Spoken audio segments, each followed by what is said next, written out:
Palakpakan nga po natin na malakas ang Panginoon.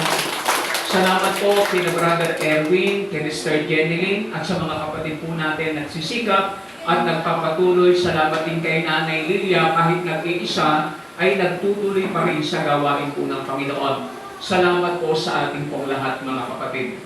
Dumako na po tayo sa ating pag-aaral sa salita ng Panginoon, ang kahalagahan ng pagtibay sa turo ng Diyos. Kahalagahan ng pagtibay sa turo ng Diyos. Hindi sa turo ng pastor, hindi po sa turo ng relihiyon. Dapat ay tumibay tayo sa turo po ng Diyos. Basahin na agad po natin ang ating pong material verses, mga kapatid, sa Colossus chapter 2, verses 6 hanggang 8. Na ganito po ang ating mababasa. Kung paano nga na inyong tinanggap si Kristo Jesus na Panginoon, ay magsilakad kayo ng gayon sa Kanya, na nag-uugat at natatayo sa Kanya, at matitibay sa inyong pananampalataya, gaya ng pagkaturo sa inyo. So mga kapatid, mahalaga na tayo po ay tumibay sa turo po ng Panginoon. Dahil ang sabi diyan sa Kanyang salita, pag tayo po ay tumibay sa turo ng Panginoon, tatanggapin natin si Jesus bilang Panginoon, Hari at sariling tagapagligtas, and then, ang sabi diyan sa Kanyang salita, tayo ay mag-uugat sa Kanya.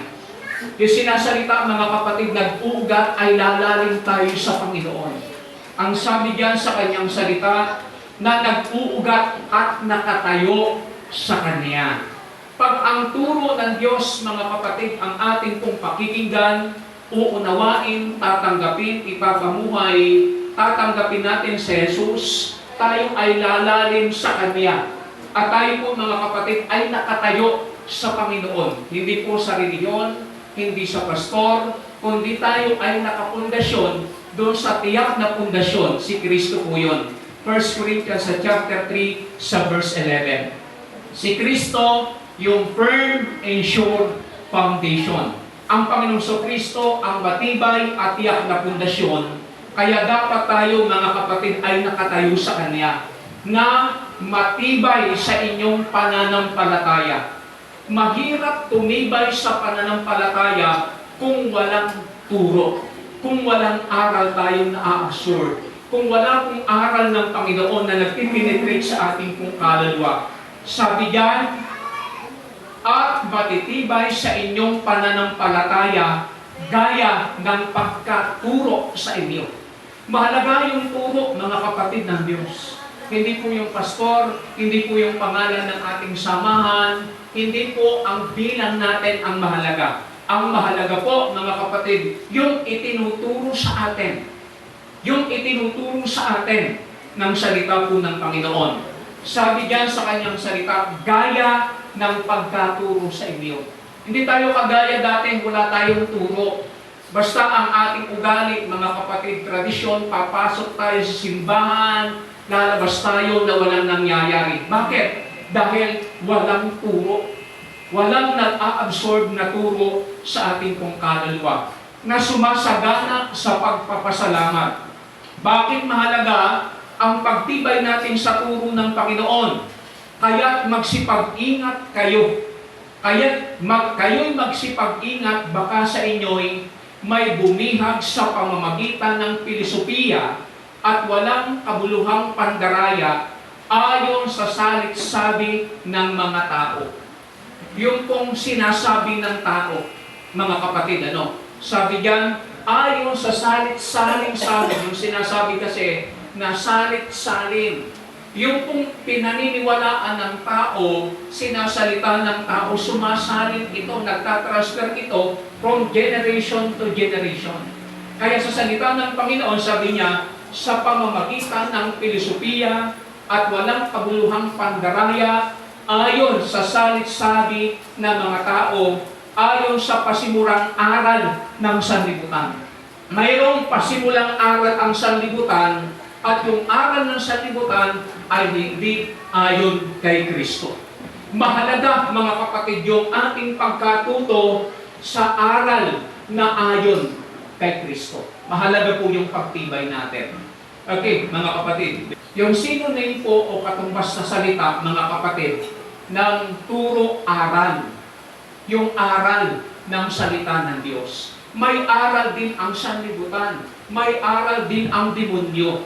Pero hindi yun ang ating pinag-aaralan, kundi yung aral ng Diyos. Sa ibang salita pa, doktrina. Yung doktrina ng ating pong Panginoon. Basahin natin dyan sa salita ng Diyos na may kung nailagay mo, John 7 verse 15 hanggang 17. Dito po mga kapatid sa Juan sa Kabanata 17, ang talatay 15 hanggang 17, na ganito ang ating mababasa sa salita po ng ating Panginoon. Nagsipanggilalas ang mga Hudyo at nagsasabi, paanong nakaalam ang taong ito ng mga karunungan, gayong hindi naman nag-aral kailanman. Nagugulat po ang mga tao, mga kapatid, sa pagtuturo at pangangaral ng Panginoon dahil mayroon siyang karunungan. At ang karunungan niya, mga kapatid, nagugulat sila kasi siya hindi nag-aral. Hindi po siya nag-aral sa aral ng sanlibutan. Yung sinasabi na salita ng Panginoon sa Colosas, hindi aral ng sanlibutan ang natutunan ng Panginoon. Ang sabi diyan, paanong nakaalam ang taong ito ng karunungan, gayong hindi naman nag-aral kailanman. Kaya ang turo, ang aral ng Diyos, ang doktrina, ay pwedeng ma-absorb ng isang tao kahit siya ay illiterate. Ano po ibig sabihin ng illiterate? Hindi nakapag-aral. May mga taong literate, marunong mga kapatid, pero hindi nila nalalaman ng aral ng Diyos. Ang sabi ng mga tao, paano nakaalam ang taong ito ng karunungan samantalang illiterate siya? Hindi siya nakapag-aral. Sa ibang salita ng illiterate, no read, no write. Kaya kung papansinin natin, pero natutunan ng Panginoong Kristo ang karunungan. Gayon, hindi naman nag-aral kailanman. Hindi po nakita ng mga Hudyo na ang Panginoon ay nag-aral. Pero natuto siya ng karunungan. Ang sabi po dito sa salita ng Diyos, verse 16, sinagot nga sila ni Jesus at sinabi, ang turo mo ay hindi sa akin. Maging ang itinuturo ni Kristo ay hindi sa Kanya. Sabi ng aklat po, mga kapatid, nandiyan chapter 17, verse 8, ang salita ng Ama na daladanan niya ang itinuro niya sa mga tao. Mahalaga na tayo ay tumibay sa turo ng Diyos. Ang sabi diyan sa kanyang salita, sinagot nga sila ni Jesus at sinabi, ang turo ko ay hindi sa akin. Pag tayo ay nangangaral, nagtuturo ng salita ng Diyos, dapat nating tiyakin ang ating tinuturo ay hindi galing sa atin. Dapat ang itinuturo natin, yung galing sa Biblia, mga kapatid, galing sa Diyos. Ang sabi ni Jesus, ang turo ko hindi sa akin, kundi doon sa nagsugo sa akin.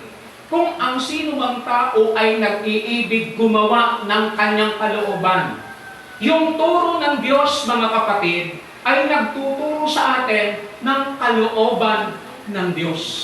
Mayroon nga, mga kapatid, na Old Testament, mayroong New Testament. Pag sinabing, mga kapatid, the Testament ay kalooban. Mayroong luma at mayroong bagong kalooban ng Diyos. Na dapat, mga kapatid, ay matutunan natin ang mga aral na yon.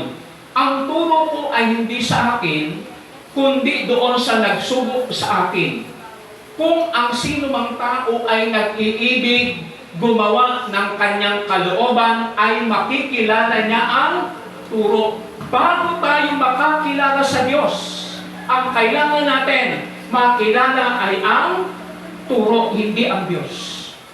Kasi kung hindi natin makikilala ang turo, mga kapatid, hindi rin natin makikilala ang Diyos.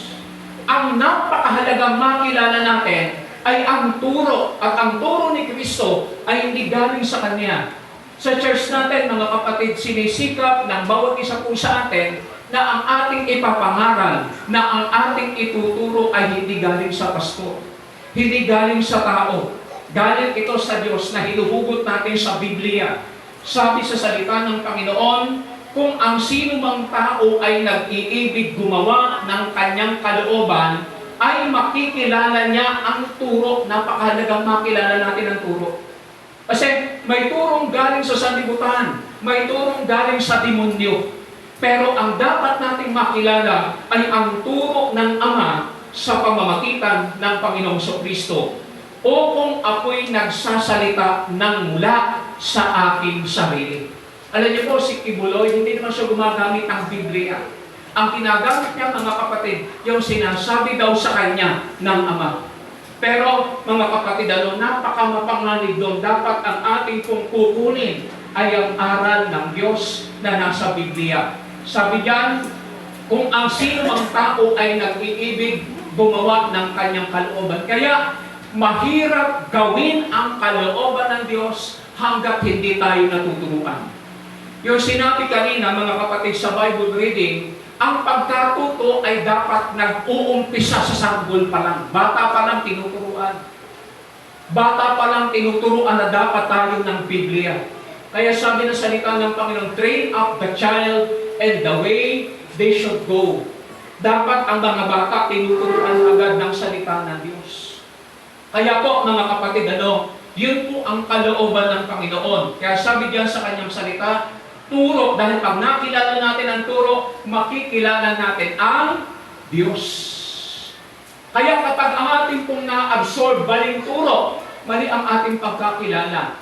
Nakahula sa Biblia sa 1 o 2 Peter sa chapter 2, lalabas ang mga bulaang guro, tagapagturo, tagapangaral ng salita ng Panginoon, magdadala ng nakakapahamak na turo at aral.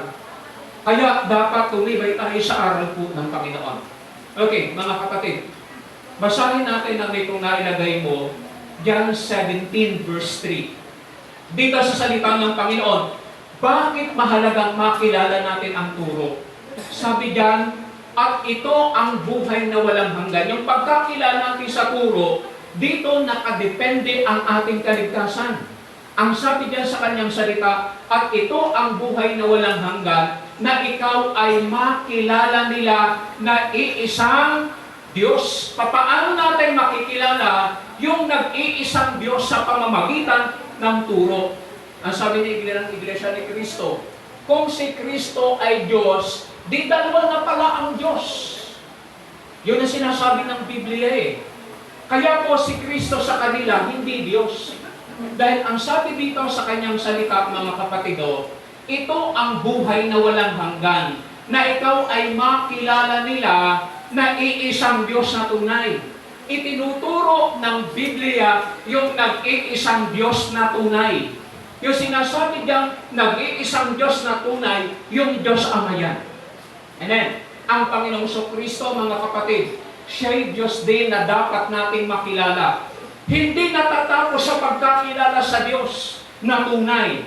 At sabi niya, at siya iyong sinugo. Pag nakilala natin ang turo ng Diyos, makikilala natin yung Diyos na tunay. At makikilala natin ang kanyang sinugo, ang Panginoong Hesukristo. Hindi makikilala ng isang tao ang Diyos, maging ang Panginoong Kristo, kung walang aral. Mahalaga ang aral, mga kapatid. Yan po ang ating pong pundasyon sa church natin. At loobin ng Panginoon, tulungan tayo ng Diyos, huwag tayong malihis sa turo at aral. Yan ang sinasabi ng salita ng Panginoon. Kasi yung pong kaligtasan, diyan natin makikilala ng totoo ang Panginoong Diyos Ama, at diyan po natin makikilala ang Panginoong Kristo. Dahil ang akala ng mga tao, si Kristo ay nagmula sa tiyan ni Maria. Kaya ipinapalagay ng mga tao na si Kristo ay tao. Pero si Kristo, mga kapatid, ay hindi po nagsimula sa tiyan ni Maria. Dahil bago palalangin ng Diyos ang lahat ng bagay, ay nailabas na ang Panginoong Kristo. Ang tao ay nagmula sa alabok. Amen. Ang tao ay nagmula sa alabok. Pero ang Panginoong Kristo, nilalang siya ng Ama, inilabas siya ng Ama nang wala pang alabok. Amen. Wala pang lupa nun. Sabi ng aklat ng Kawikaan sa chapter 8, sabi ng aklat ng Hebrews sa chapter 1, na ilabas ang Panginoon before the foundation of the world. Ibig sabihin, si Kristo ay hindi tao. Dahil si Kristo ay nag-i-excess na ando na ang Panginoong Kristo nang lalangin ng Diyos ang sanlibutan. Kaya ang tawag sa Kanya ay co-creator. Kasamang manglilikha ang Panginoon. Kaya ang sabi ng aklat ng Genesis sa chapter 1, lalangin natin ang tao sa ating wangis. So mahalagang makilala natin ang isang Diyos na tunay, ang Diyos Ama. Siya po yung Diyos na makapangyarihan sa lahat. At hindi natatapos doon, kailangan nating makilala ang Panginoong Hesukristo. Hindi siya tao. Siya'y nagkatawang tao. Pag sinabing nagkatawang tao, mga kapatid, hindi siya talaga originated na siya ay tao. Dahil ang Panginoong Kristo ay existed na ando na siya bago pa lalangin ang sanlibutan. Sa ating pag-aaral, makikilala natin yung Diyos. Makikilala natin ang Panginoong Kristo. Kaya pag ang tao hindi nag-aaral, mali ang aral na na-absorb niya dahil hindi siya nag-aaral ng Biblia. Kagaya po ng ibang reliyon, ipinagbabawal ang pagbubuklat ng Biblia sa mga member. Pero sa atin, mga kapatid, pinag-utos ng Panginoon, huwag mahihiwalay sa ating bibig, pagbulay-bulayan natin araw at gabi. Dahil si Kristo, nung si Kristo ay naandito po sa lupa, mga kapatid, ang Panginoon ay nagtuturo sa templo araw-araw. Hindi lang sa tuwing linggo, nagtuturo ang Panginoon araw-araw. Luke sa chapter 21, 37 and 38. Doon sa aklat ng Mateo sa chapter 22, verse 16, ang sabi ng mga Herodiano, nalalaman namin ikay totoo, ikaw ay gurong nagmula sa Diyos. Itinuturo mong may katotohanan ang daan ng Diyos. Mga kapatid, mahalagang makilala natin ang turo. Dapat tumibay tayo sa turo ng Biblia. Kasi pag tayo tumibay tayo sa turo ng Biblia, makikilala natin yung iisang Diyos na tunay. Walang iba kundi ang Diyos Ama. Makikilala rin natin ang Panginoong Hesukristo na siya ay hindi pantay sa Ama. Ang Catholic, mga kapatid, at karamihan pong born again na Trinitarian at saka ng Juanes, ay magkapantay ang Ama at ang Anak. Na yun ay hindi sumasang-ayon sa Biblia. Kaya mahalagang tayo ay tumibay tayo sa turo dahil ang daming bulaan. Ang daming lalabas na mga bulaan, mga kapatid. At sana huwag tayong mapabilang sa mga bulaan. At para maiwasan natin yun, dapat matiyak natin ang turo ay hindi nanggaling sa pastor. Ang turo ay hindi nanggaling sa tao. Ang turo ay nanggaling sa Biblia.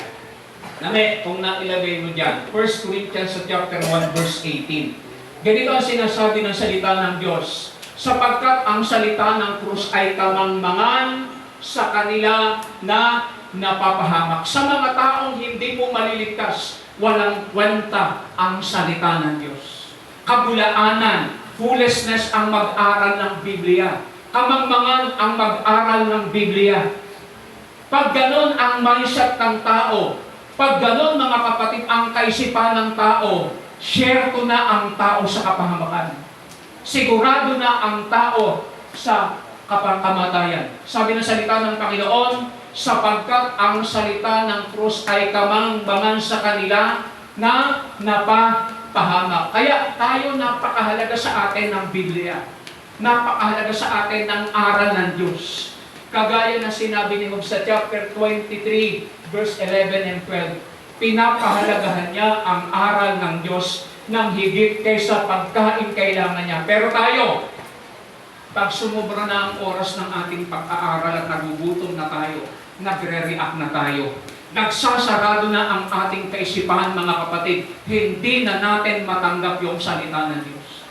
Kaya mahalaga sa atin, mga kapatid, makikita natin dyan, yung salita ng Diyos mahalaga.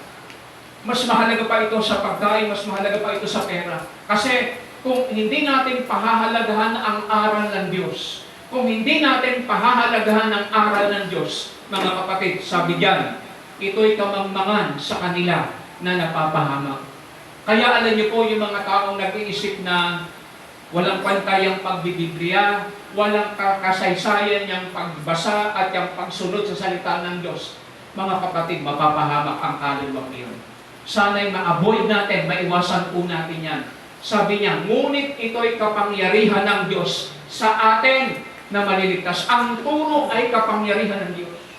Ang turo ang kapangyarihan ng Diyos para sa ikaliligtas ng mga sumasampalataya. Kaya pag naririnig natin ang salita ng Diyos, hindi dapat yung pagduruda. Hindi dapat, mga kapatid, galit. Hindi dapat poon ang ating pong response. Kundi yung ating pong pananampalataya. 19. Sapagkat nasusulat, iwawalat ko ang karunungan ng marurunong, mga scribe, mga elite, at isasawala ko ang kabaitan ng mabait. Alam niyo po, hindi ko maliligtas ang tao kahit siya'y mabait.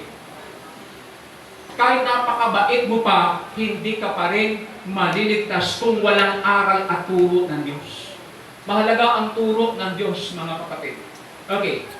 Kapangyarihan ng salita ng Diyos, ng turo ng Diyos. Roma number 1 tayo.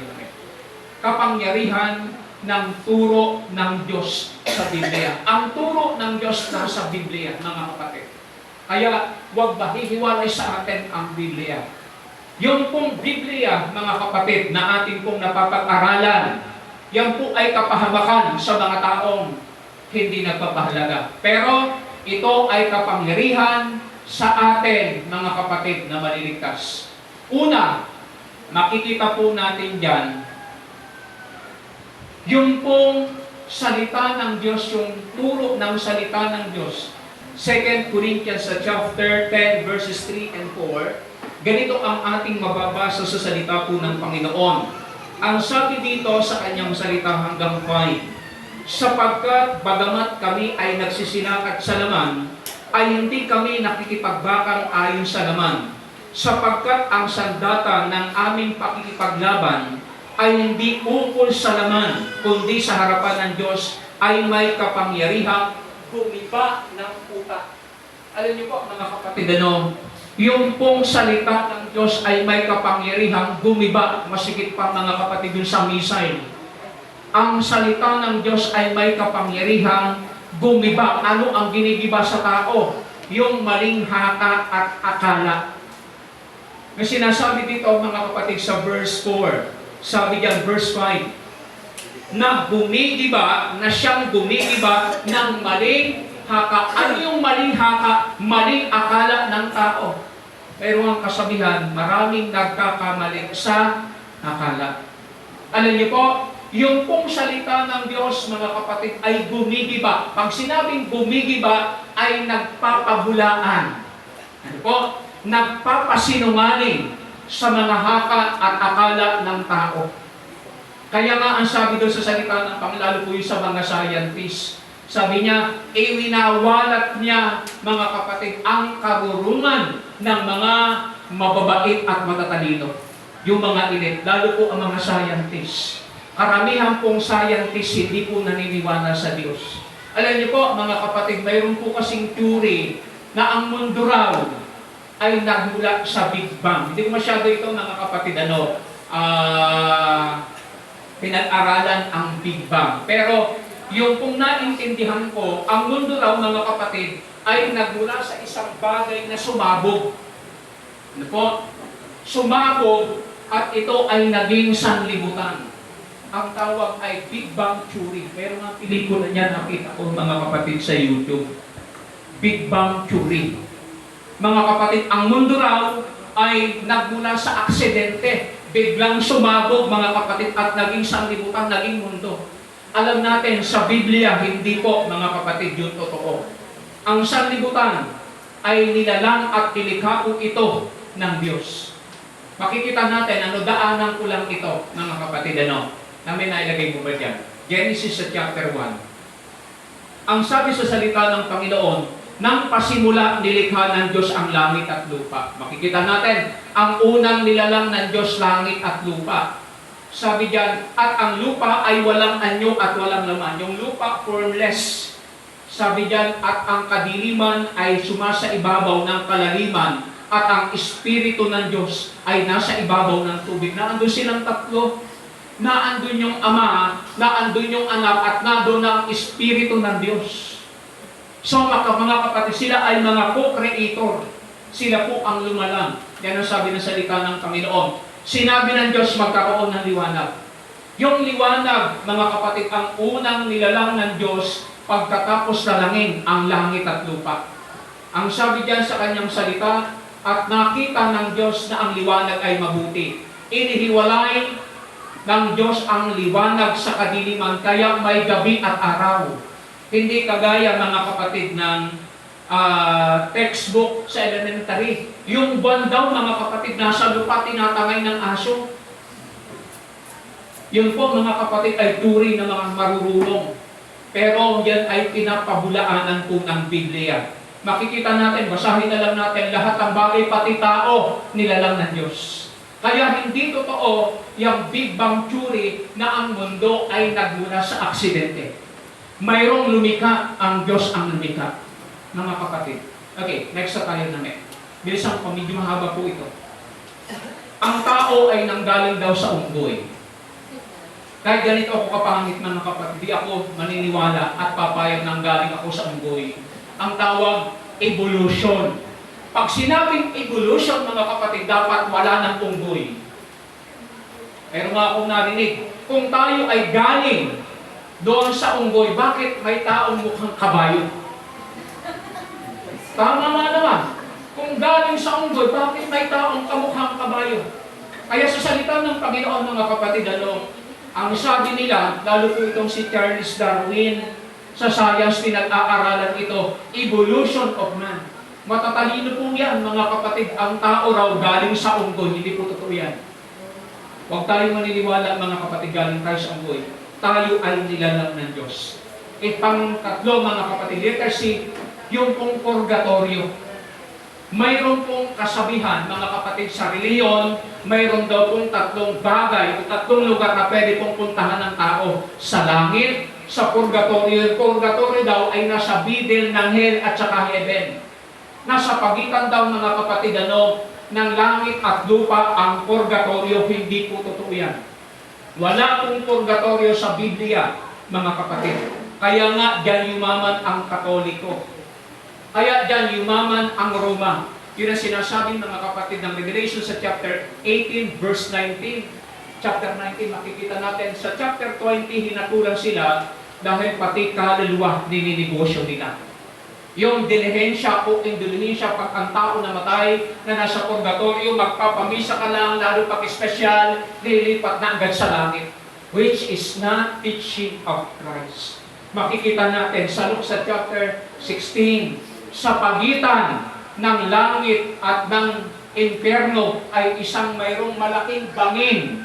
Ang mga taong nasa impyerno kailanman ay hindi nalilipat sa langit. Basahin na lang natin yan, mga kapatid. Dinaanan ko lang ito. Letter D. Ito po, mga kapatid, pinapabulaanan po ng Biblia. Gumigiba ng malinghaka, kagaya po, mga kapatid, ng piyesta. Kagaya ng piyesta. Wala pong piyesta sa Biblia. Ang piyesta, ang tawag yan, ay pasimulang aral ng sanlibutan at hindi ayon kay Kristo. Sa ating Kristiyano, mga kapatid, dapat hindi tayo nagpipiyesta. Dapat naiintindihan natin wala pong piyesta sa Biblia. Ano ang dahilan kung bakit may piyesta? Basahin natin namin kung nailagay mo.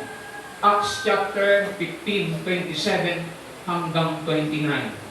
Ang sabi ng salita po ng Panginoon, kaya nga sinugo namin si Judas, hindi po ito si Iscariote, at si Silas, na magsasaysay din naman sila sa inyo ng gayong bagay sa salita ng bibig, sapagkat minagaling ng Espiritu Santo at namin na huwag kayong atangan ng lalong mabigat na pasanin maliban sa mga bagay na kinakailangan. Ito yung mga Gentile Christian, mga kapatid, na inutusan ng turo po ng Panginoon sa pamamagitan ng Espiritu Santo at sa pamamagitan po ng mga apostol.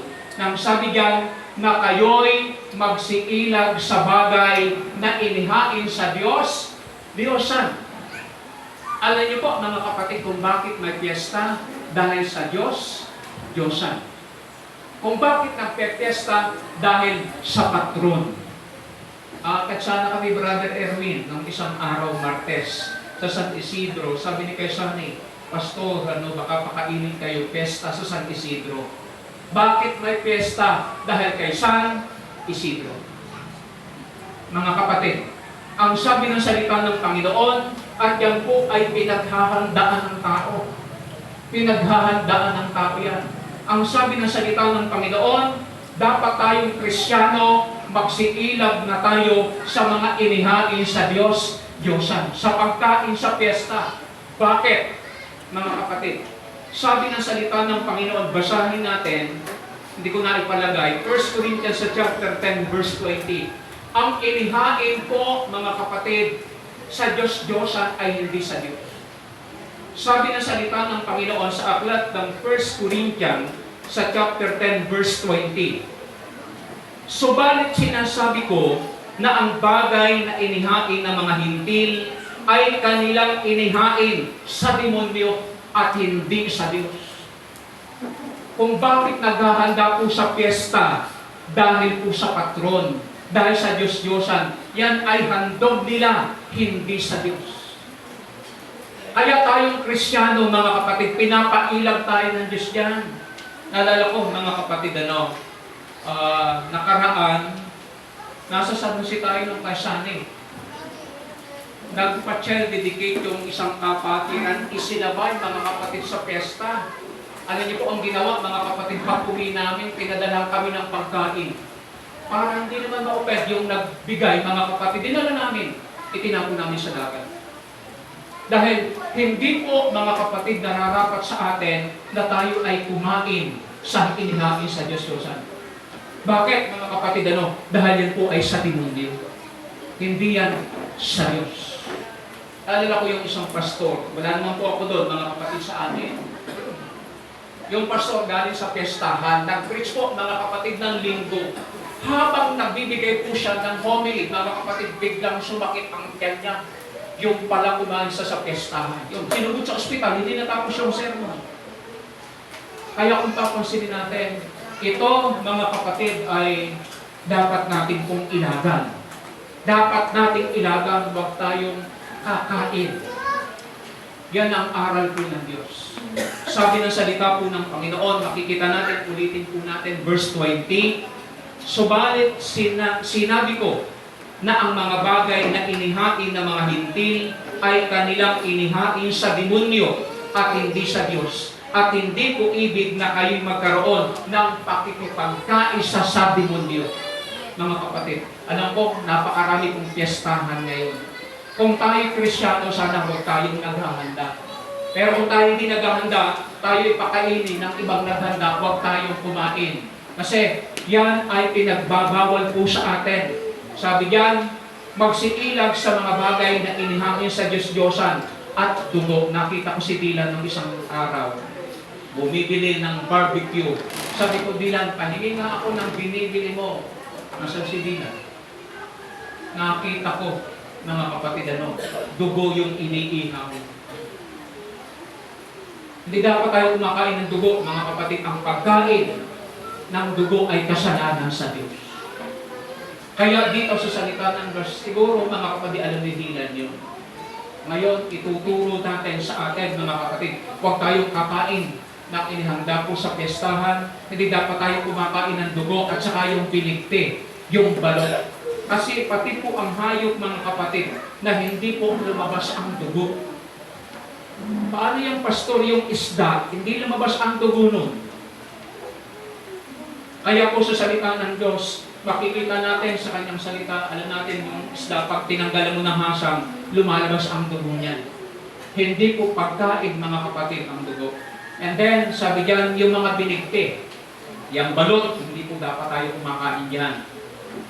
At saka po, mga kapatid, anumang bagay na namatay, ang tawag double death, hindi dapat tayo kumakain yan. Kasi hindi po lumabas ang dugo niya. At sa pakikiapit, yung pag-ayo natin sa sanlibutan. Tayo Kristiyano, mga kapatid, tapos malalaman na pesta rin pala tayo. Nakikiapit tayo, nakikiayon tayo sa sanlibutan. Okay, mga kapatid, siguro naiintindihan natin. Sabi diyan, sa pakikiapit, kung kayo'y magsiilag sa mga bagay na ito ay ikabubuti ninyo. Ngayon, naiintindihan natin, nauunawaan natin, yung mga bagay na yan, mga kapatid, hindi kalooban ng Diyos. Gumigiba ito ng maling hakap, sabi nila, wala namang masamang pastor sa pagkain. Pagkain naman ito, sabi nila yan. Pero kung yan ay dahil sa piyesta, mga kapatid, yan ang inihain ko sa demonyo. Yan ang turo at aral ng Biblia. Pag ganun ang ating mindset, pag ganun ang ating kaisipan, Kristiyan tayo. Bang salita, mahalaga sa atin yung bitukan natin, yung sikmura natin. Kahit mapapahamak yung ating pong kaluluwa. Kahit nalalabag natin yung turo at aral ng Diyos. Huwag tayong mga kapatid. Halimbawa, may mga kamag-anakan tayo. Ay, pupunta kami sa inyo dahil piyesa sa inyo. Sabihin na natin yung totoo. Kung nagawa natin ito dahil hindi natin alam, sana next year, hindi na. Kasi yan po, mga kapatid, ay masama sa harapan ng Diyos. Okay. Mga pader po yan, mga kuta yan ng demonyo sa buhay po ng tao. Kaya sa salita ng Diyos, balikan na natin. O, dun sa salita ng Diyos, 2 Corinthians chapter 10, verse 5, humigiba ng maling hakap yung akala ng tao. Okay, mga kapatid, next tayo naman. Yung kapangyarihan ng salita po ng Panginoon, mga kapatid, una, yan po ay gumigiba ng maling hakap. And then, pangalawa, nagbababa ng karunungan ng nagmamataas laban sa karunungan ng Diyos. Alam niyo po, mapapahiya po mga kapatid, halimbawa yung Big Bang Theory, kagaya po mga kapatid ang evolution, mapapahiya ang mga marunong. Nagbababa ito. Kaya sa salita ng Panginoon, ibinababa ng Diyos ang mga marunong sa sanlibutan, lalo po ang mga scientists. Kaya po sa salita ng Panginoon, yung kapangyarihan ng salita ng Diyos, mga kapatid, ay nagbababa ng karunungan ng mga taong nagmamataas sa karunungan po ng Diyos, ang Biblia. Okay, pang-tatlo, bumubuhay sa kaluluwa ng tao. Kung wala tayong aral, mga kapatid, patay ang ating kaluluwa. Pag wala tayong aral, hiwalay tayo sa Diyos. Yun ang sinasabi ng salita po ng Panginoon. Tandaan natin, yung aral pong napapakinggan natin, pag ito'y ating sinusunod, pag ito'y ating ipinapamuhay, nabubuhay ang ating kaluluwa. Basahin natin, 1 Peter sa chapter 1, verses 22 hanggang 23. Yung aral, kapangyarihan ng turo at aral, sabi ng salita ng Panginoon, yamang nilinis ninyo ang inyong mga kaluluwa. Pag tayo ay tumatalima sa turo at aral ng Diyos, mga kapatid, nalilinis ang ating kaluluwa, hindi sa panalangin. Hindi po, mga kapatid, katawan ang nililinis ng salita ng Diyos. John 15 verse 3, kayo'y malilinis na sa pamamagitan ng salitang aking sinalita sa inyo. Mahalaga yung salita po ng Panginoon, mga kapatid. Kung ito'y ating susundin, yung turo at aral, itinuturo natin, dapat ang babae nagsusuot ng karapat-dapat, hindi sinusunod, mga kapatid. Kaya, mga kapatid, sa halip na yung kaluluwa, malinis, nadudumihan yung kaluluwa. Inuulit ko sa mga magulang, responsibilidad niyo po ang inyong pong mga anak. Turuan, sawayin, at magpakita tayong magandang halimbawa sa kanila. Kasi kung sa kasuotan lang, hindi tayo sumusunod, mga kapatid, utos ng Biblia sa 1 Timothy sa chapter 2, dapat ang babae nagsusuot ng may kahinginan, hindi yung pa-short-short, kita na ang kuyukot. Mga kapatid, hindi ganyan. Hindi tayo sumusunod sa aral. Hindi tayo nabubuhay, mga kapatid. Namamatay yung ating kaluluwa. Kahit tayo nabuhay, namamatay ang ating kaluluwa pag sinusuway natin. Dami akong nakikita. Isang araw, pag nakita ko pa, sasabihin ko ang pangalan dito, mga kapatid. Kasi hindi naniniwala. Kasalita ng Diyos, dapat, ano po yung aral, nilalapastangan natin. Hindi yung pastor, hindi ang tagapagturo, mga kapatid. nilalapastangan natin ang turo ng Diyos. Nilalapastangan natin ang aral. Lapastangan tayo sa aral ng Diyos. Pag ganyan tayo. Kaya sa salita ng Panginoon, mga kapatid, hindi naman po yung pastor. Bagaman pag nakikita ko ang gano'n, nalulungkot ako. Pero hindi sa akin ang salita, mga kapatid. Hindi sa akin ang salita, sa Diyos po yan. Mananagot tayo sa Diyos. Sabi diyan, yamang nililis ninyo ang mga kaluluwa sa inyong pagtalima sa katotohanan, sa pag-ibig na hindi pakunwari sa mga kapatid, ay mga ibigan kayo ng buong ninga sa inyong puso sa isa't isa. Yamang ipinanganak kayo muli, hindi sa binhi, nasisira ang binhi ng Diyos sa ating kaluluwa, ang salita ng Diyos. Naging anak tayo ng tatay natin. Naging anak tayo ng nanay natin dahil sa binhi nila. Kung bakit may tao dahil nag-unite ang egg cell at saka sperm cell, nagkaroon ng ang tawag binhi. Pero pag tayo, mga kapatid, ay may binhi, salita ng Diyos yun. Yung binhi na sinabi kanina, parable of the sower. Yung kung talinhaga ng manghahasik, mayroong binhi itinatanong sa atin. Yung binhi, aral ng Diyos. Kapag ang tao nagsasapamuhay ng salita ng Diyos, naboborn again tayo. Sabi ng salita ng Panginoon, yamang ipinanganak kayo muli. Yung salita, muli. Hindi po sa laman. Ipinanganak tayo ng ating mga magulang, ng ating tatay, ng nanay natin, mga kapatid, dahil sa binhi nila. Yun yung ating first birth. Pero yung sinasabi diyan, yamang kayo ipinanganak na muli, ito yung born again. Pagkabuhay ng ating espiritu, pagkabuhay ng ating kaluluwa. Kailan? Kapag susundin natin, ay hindi sumusunod, pasaway. Ang sabi ng salita ng Diyos, yamang ipinanganak kayo mula sa mga kabataan. Mga kapatid, isang araw, babanggitin ko talaga dito sa harapan. Yamang ipinanganak kayo muli, hindi sa binhing nasisira. Kasi doon sa Bible reading natin, magagamit sa pagtuturo, pagsansala, pagsaway, upang ang tao ng Diyos ay maging matuwid sa harapan ng Diyos. Ay walang usap, pupukpukin. Yan ang sinasabi ng salita po ng Panginoon. Sabi diyan, kundi nang walang kasiraan sa pamamagitan ng salita ng Diyos na namamalagi. Nabubuhay ang ating kaluluwa pag sinusunod natin ang salita ng Diyos. Naboborn again tayo pag sumusunod tayo sa salita ng Diyos. Kaya huwag magsabi ang taong born again siya kung hindi siya sumusunod sa aral. Hindi pa born again ang tao, mga kapatid, hindi sumusunod sa aral. Ang tawag sa kanya ay natural. Pag sinabing natural, tayo tao, hindi tayo spiritual. Kaya sa salita ng Panginoon, sana mag-umpisa na tayo dyan. Damit lang hindi natin kaya sundin. Sabi ng salita po ng Panginoon, mga kapatid, bumubuhay ito ng ating kaluluwa. Next tayo. Ito pa. Bumibihag sa lahat ng pag-iisip sa pagsunod kay Kristo. Kung tayo'y may aral, kung tayo'y may turo, kung naiintindihan natin ang turo, susunod tayo. Amen. Kung na-absorb ng ating kaluluwa yung turo, mga kapatid, susunod tayo.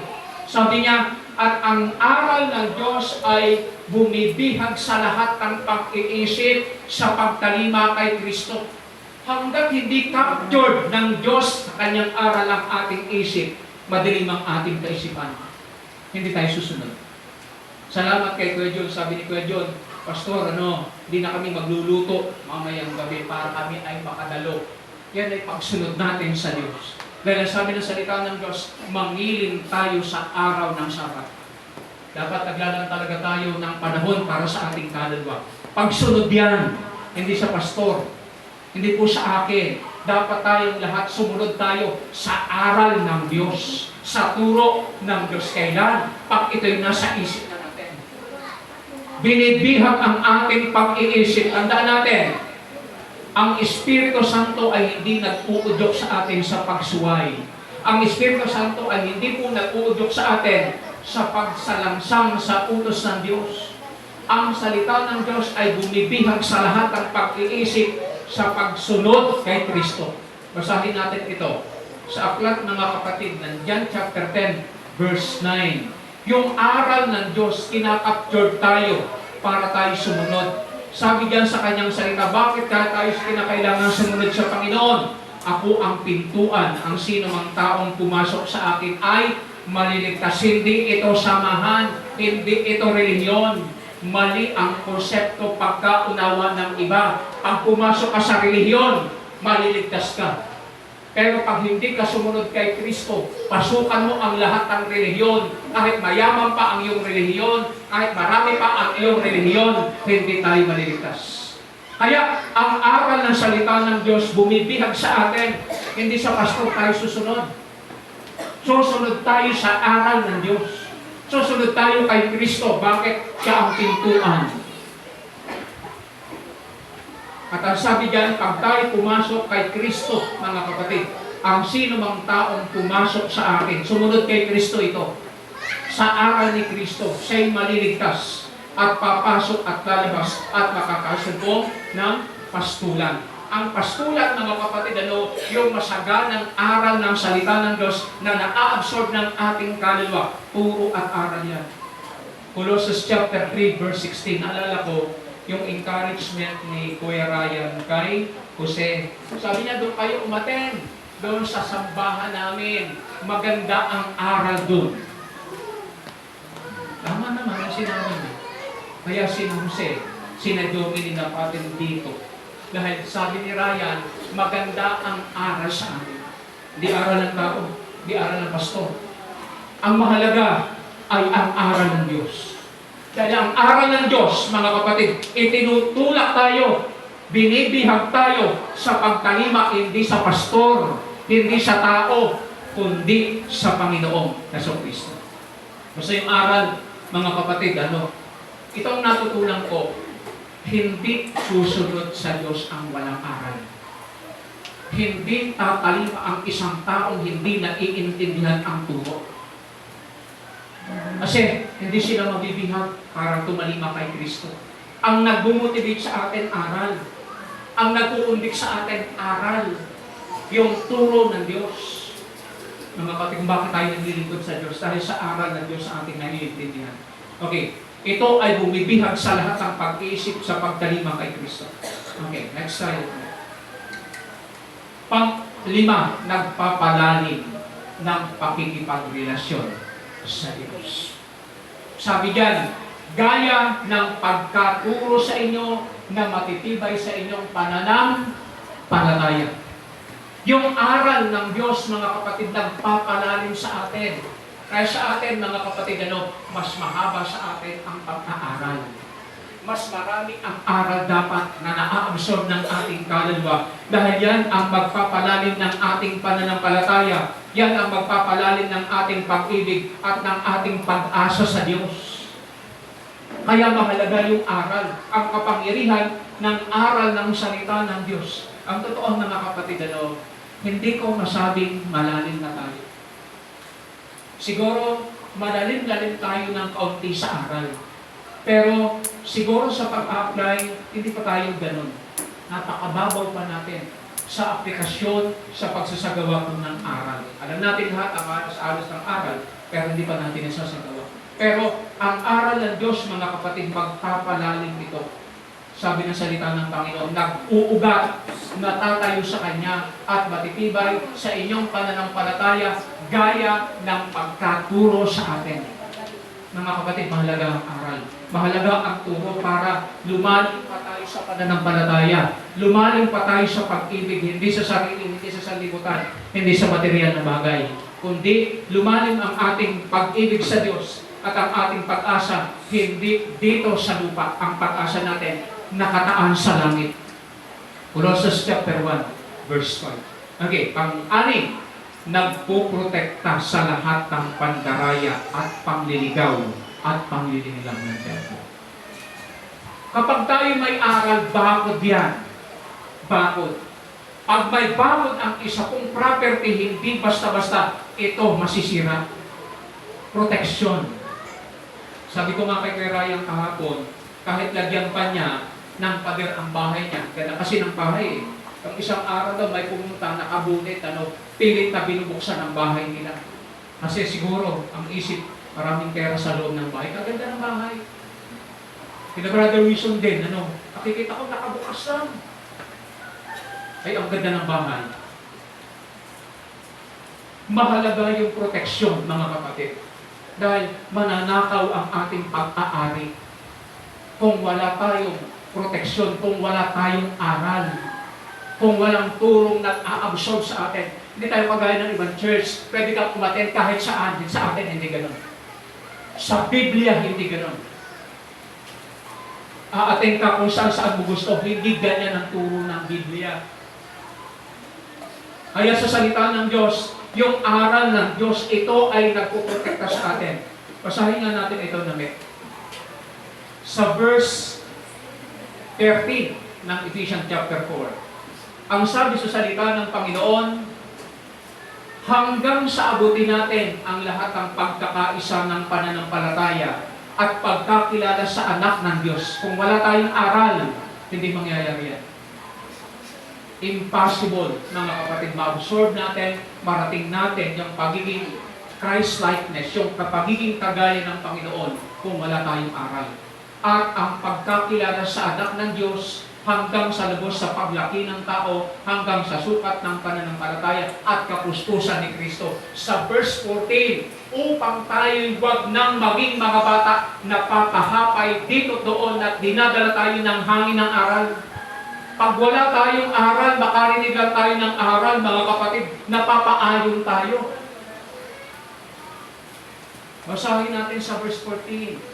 Sana, mga kapatid, tumibay tayo sa aral para kahit sinong marinig nating mga ngaral at magtuturo sa atin, nakapundasyon tayo sa aral ng Diyos.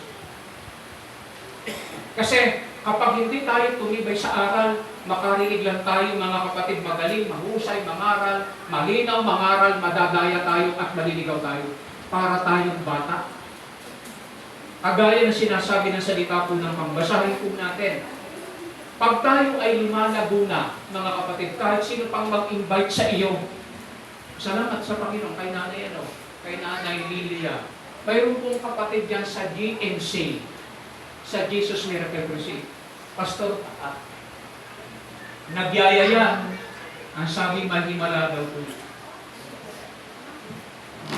Kung manunod po kayo, mga kapatid, sa Jesus Miracle Crusade, laging nagpapatotoo ang mga tao doon sa himalanan doon. Pero walang aral. Ang tinataas, mga kapatid, hindi maliligtas ang kaluluwa sa himala. Hindi po. Ang magliligtas sa kaluluwa, turo at aral. Dahil sa Satanas ay kayang mag-perform din ng signs and wonders.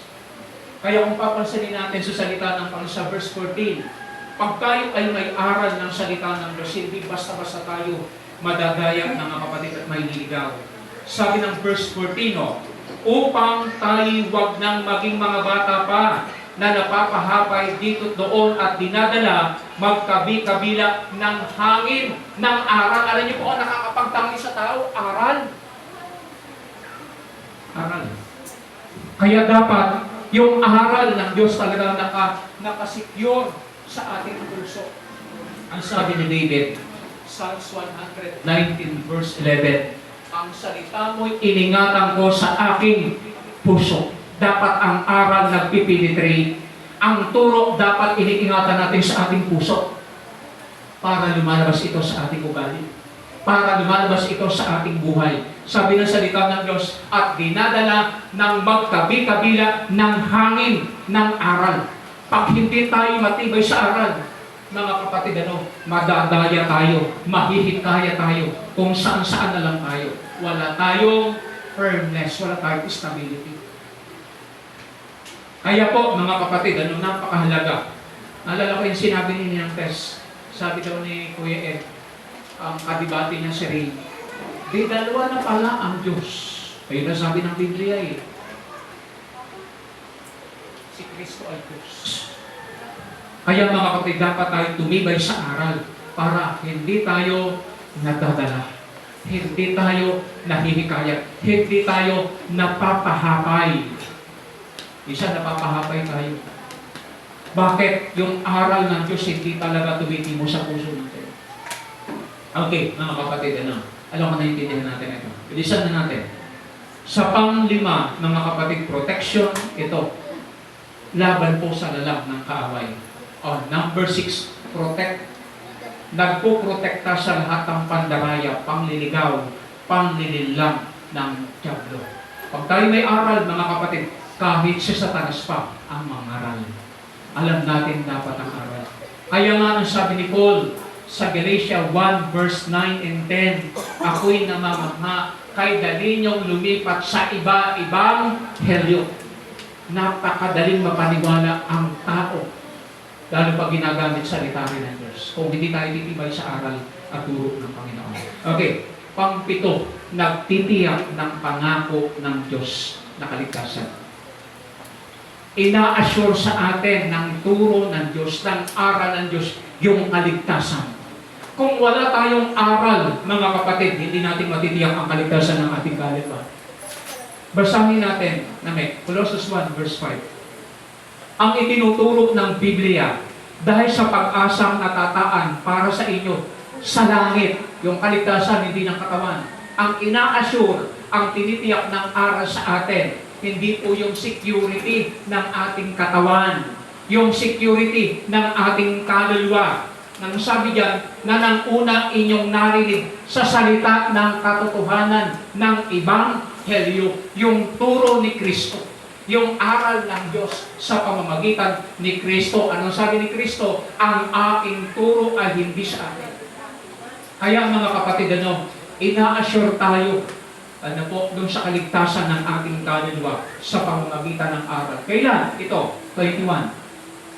Kaya ihiwalay ninyo ang lahat ng karumihan at pag-apaw ng kasamaan. Tanggapin ninyong may kaamuan ng salitang itinanim na makapagliligtas ng ating tig-iisang kaluluwa. Tandaan po natin ito, kung walang turo, walang aral, hindi po maliligtas ang ating kaluluwa. Dapat tumibay tayo sa turo at aral ng Panginoon. Ang church natin, dapat nakapundasyon, hindi po sa pastor, hindi po sa yaman, hindi sa dami, kundi sa aral ng Diyos. Sa pamamagitan ng mga propeta, sa pamamagitan ng Ebanghelyo, salita ni Kristo, at salita ng Diyos sa pamamagitan ng mga apostol. Ephesians 2:19 hanggang 20. The church must be founded and rooted in the teaching of God through the prophet, through Jesus Christ, and also to the apostles. Okay, mga kapatid, nagtitiyak ito ng kaligtasan ng ating kaluluwa, yung aral ng salita ng Diyos. Okay, next na tayo. Kapangyarihan ng salita ng Diyos sa mga di sumusunod. Ito na po. Mayroon pong dalawang kapangyarihan ng salita ng Diyos. Kapahabakan sa mga hindi sumusunod. Kaligtasan sa mga maliligtas. Basahin ko na lang ito. May 5 minuto na lang tayo. Nagpapahayag ng sumpa ng Diyos. Huwag kang sumunod sa Diyos. Susumpain ka ng Diyos. Bawasan natin ang salita ng Diyos. Dagdagan natin ang salita ng Diyos. Dadagdagan tayo ng Diyos ng salot. Sumpa. Basahin na lang natin yan sa ating bahay. Pangdalawa, di makapagdadahilan ng tao sa Diyos. Wala pong reason out, walang valid reason kahit magdahilan pa tayo. Brad, hindi ka naka-attend kasi ganito, kasi ganyan. Wala pong valid reason sa Diyos. Kasi ipinarinig sa atin ang Biblia. Kaya diyan sa aklat ng Roma sa chapter 2 verses 1 to 2, wala tayong maidadahilan sa Diyos. Pag ang tao napunta sa apoy, hindi pwede magreklamo ang tao, Panginoon, hindi mo naman sinabi sa akin mayroong palang apoy. Dahil itinuro ng Biblia may apoy. Napakainit, sabi nga ni Brother Misong kanina. Totoo po, napakainit ngayon, mga kapatid. Pero, itong init na ito, mga kapatid, ay wala pa dun sa init sa apoy. Kaya po, ang kailangan natin, yung salita ng Diyos, hindi dapat natin sinusuwayan. Wala pong dahilan. Pag binuksan ng Biblia, ang salita ng Diyos, mga kasalanang hahatulan ng Diyos sa pamamagitan ng Ebanghelyo. Roma sa chapter 2, verse 16, lahat tayo ay hahatulan ayon sa aral na ating napakinggan. Kaya ang sabi doon sa aklat ng Roma sa chapter 2, verse 4, dahil sa iyong katigasan ng loob na hindi nagsisisi, ay nag-ipon ka ng galit at kapuotan sa araw ng paghukom ng Diyos. At ang paghukom ng Diyos nakadepende doon sa salita ng Diyos na ating napakinggan. Romans sa chapter 2 verse 16, sa araw na hukuman ng Diyos ang bawat tao ayon sa Ebanghelyo. Yan ang gagamitin. Makikita natin Revelation, nabuksan ang mga aklat at ang bawat tao ay hinatulan ayon sa nakasulat sa aklat. Kaya mahalaga yung aral ng Diyos. And then, pang-apat, magdadala sa kapahamakang walang hanggan. Huwag natin susuwayin. Huwag nating lalabanan. Huwag nating sasadyain, mga kapatid, na kontrahin at labagin ang salita ng Diyos. Dadalhin tayo dito sa kaparusahan. Basahin na lang natin yan. Hebrews sa chapter 2 verses 1 to 3. Bawat pagsalangsang ng tao ay tumatanggap ng karampatang kabayaran. May araw din sa Diyos yung mga taong hindi sumusunod, mga kapatid. Sana huwag tayo yun. Okay, tamang pag-respond sa pakikinig ng salita ng Diyos. Dapat mananampalataya. Pag narinig natin ang salita ng Diyos, dapat naniniwala agad tayo. Hebrews sa chapter 4 verses 1 to 2. Pang-dalawang pagpapakumbaba. Hindi dapat tayo nagmamataas. Dahil ang salita ng Diyos, mga kapatid, mas marunong kaysa sa atin. Dapat tayo nagpapakumbaba. Sabi na lang natin Santiago yan. Pangunawa, hindi galit at paglaban. Pag naririnig natin yung salita ng Diyos, nagkukonvulsyon tayo. Lumalaban tayo. Minsan nagtatampo tayo. Mga kapatid, huwag sana nila. Dahil salita po ng Diyos ang ating pong nilalabanan. Pag narinig natin ang salita ng Diyos, dapat pangunawa. Kailangan natin ng pangunawa dahil yung mga taong hindi inuunawa ang salita ng Diyos, hindi po maliligtas. 2 Peter sa chapter 3 verse 16, hindi lalo natin maunawa ng salita ng Diyos kung tayo'y natutulog sa oras ng pag-aaral. Lalo hindi natin mag-iintindihan yan. Basahin natin 2 Peter sa chapter 3 verse 16 na may yan lang babasahin natin. Sabi doon sa kanyang salita, gayon din naman sa lahat ng kanyang mga sulat, dooy sinasalita ang bagay na ito, na dooy may ilang bagay mahirap unawain. Minsan ang salita ng Diyos, mga kapatid, napakahirap maintindihan.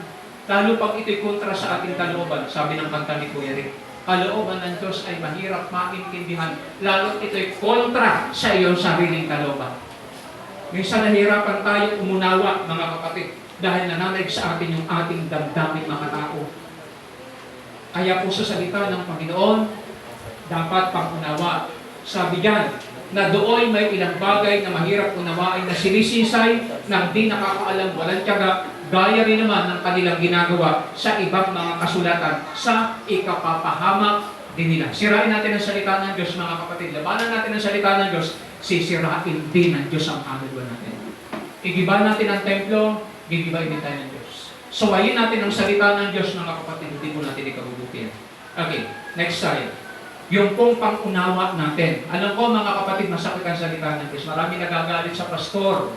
Marami pong nagre-react. Marami pong nagtatampo sa pastor. Ang trabaho lang ng pastor, ituro ang salita ng Diyos. Hindi dapat, mga kapatid, nagagalit. Dapat pang-unawa. Pang-apat, pagtanggap, hindi pagmamatigas. Pag naririnig natin ang salita ng Diyos, hindi dapat tayo nagmamatigas dahil palalambutin din tayo ng Diyos. Sino mang nagmamatigas lamang sa Diyos, mga kapatid, mag-antay-antay ka, papaluin ka ng Diyos hanggang ikay lumambot.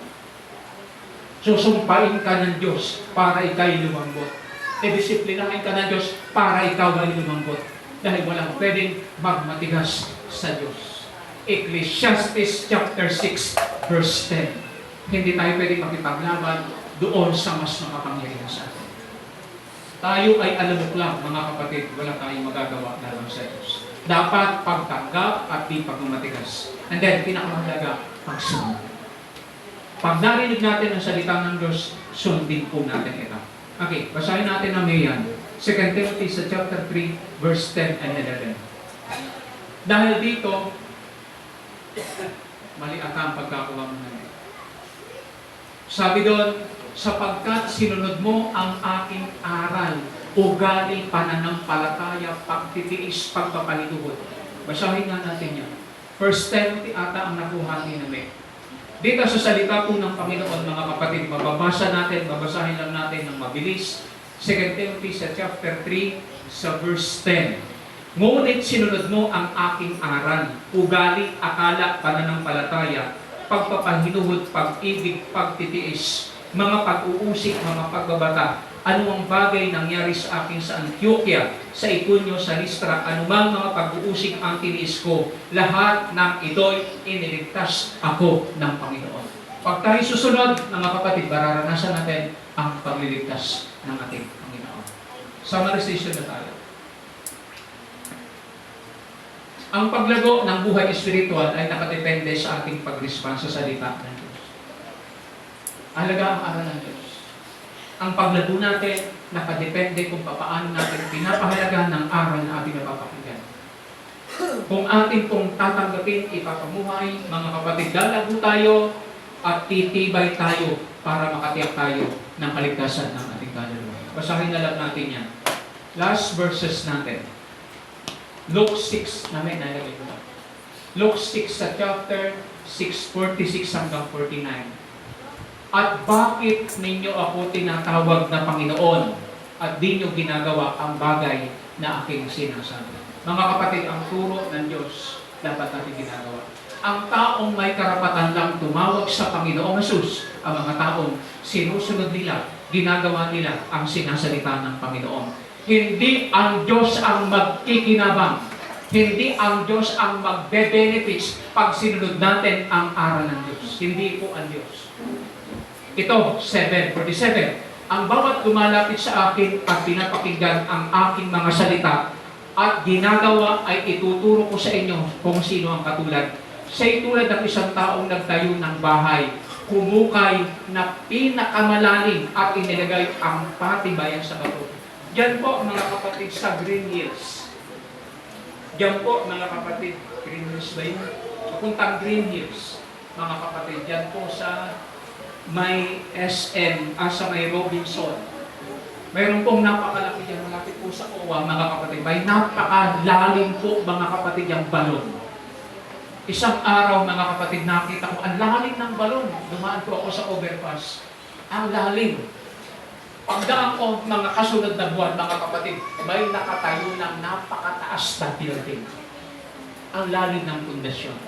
Kung makapakita po kayo, dati pumupunta po ako sa Makati, nagtatrabaho ako, ang nakikita ko pong building nasa 40 lang. Binibilang ko 40. Ngayon, mga kapatid, kahit sa EDSA, mayroon pong 70. Pero yun ay napakalalim ng pundasyon, napakalalim ng pagkabaon ng kanyang pundasyon. Ang pagtaas ng ating pong buhay spiritual nakadepende sa ating pagkabaon sa aral ng Diyos. Sabi ng salita ng Diyos, kahit ano pong dumating sa atin, mayroon pong lumitaw na mga bulaang apostol, may lumitaw na mga bulaang propeta, gumagawa ng himala, hindi tayo madadayan nila. Hindi tayo malulokod nila. Bakit? We are founded in the teaching of God. Sabi diyan sa kanyang salita, sila'y tulad ng isang taong nagtayo ng bahay, humukay na pinakamalalim, inilagay ang patibayan sa bato, dumating ang isang baha, hinampas ang agos ang bahay na yun at hindi na kilos sapagkat natitirik na mabuti. Magpapatibay ito.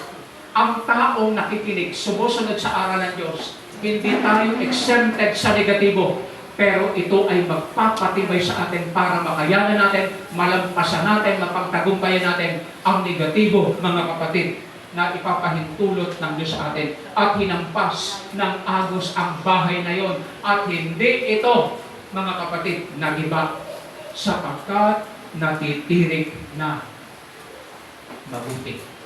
Kailangan tayong tumibay sa turo at aral ng Diyos. Dahil dito nakadepende ang ating kaligtasan. Pagtatag natin at pagtatagumpay natin sa mga negatibo na ipapahintulot ko ng Diyos sa atin. Nandiyan si Ate Sally nakikita. Mahirap po yung magkasakit na napakatagal. Isang linggo ka lang magkasakit, mga kapatid, mahirap. Lalo kung taon ang iyong nararamdamang sakit. Na ang sakit, mga kapatid, ay hindi basta alagang pakirot. Mahirap yun.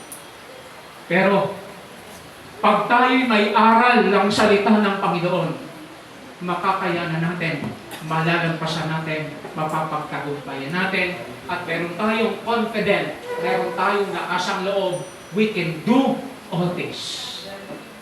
Dahil doon sa aral ng Diyos na nagpapalakas sa atin.